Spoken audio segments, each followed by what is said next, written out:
So this video is talking about interpreting line plots.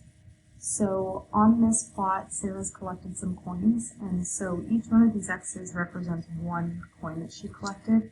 So one great first step would be to actually write numbers above there just to make the interpretation a little bit faster. So she collected 4 pennies, 4 nickels, 3 dimes, 6 quarters, and 8 half dollars.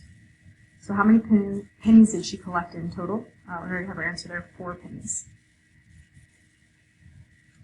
How many fewer dimes did she collect than half dollars? So first we need to figure out, well, how many dimes did she collect, which is 3.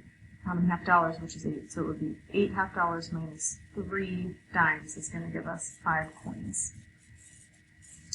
Which denomination makes up the maximum number of coins in her collection? So, in other words, which type of coin does she have the most of? She has the most half dollars. How many quarters did she collect in total? So just reading the graph, we have 6 quarters.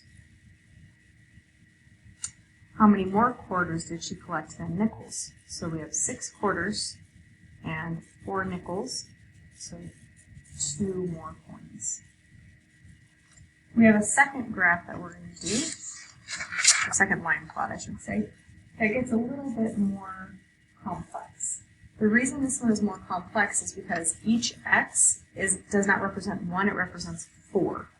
So we're talking about cookie sales, and so each one of these X's is 4 cookies. So if we have 3 X's, 3 times 4 is 12.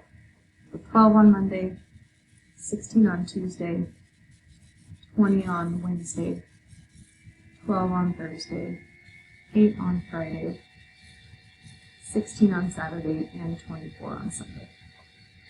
So all I did was count the number of X's and multiply it by 4. So how many cookies were sold on Monday? 12. On which day did Lava's Bakery record the best sale of cookies? So that would be on Friday, or sorry, the lowest sale of cookies, that would be on Friday. How many cookies were sold on Wednesday?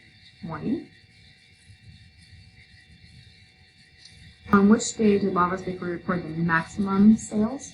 Sunday. And how many cookies were sold over the weekend? So the weekend is Saturday plus Sunday, so 16 plus 24 is 40 cookies. Now you're ready to move on to the next 2 line plots to try on your own.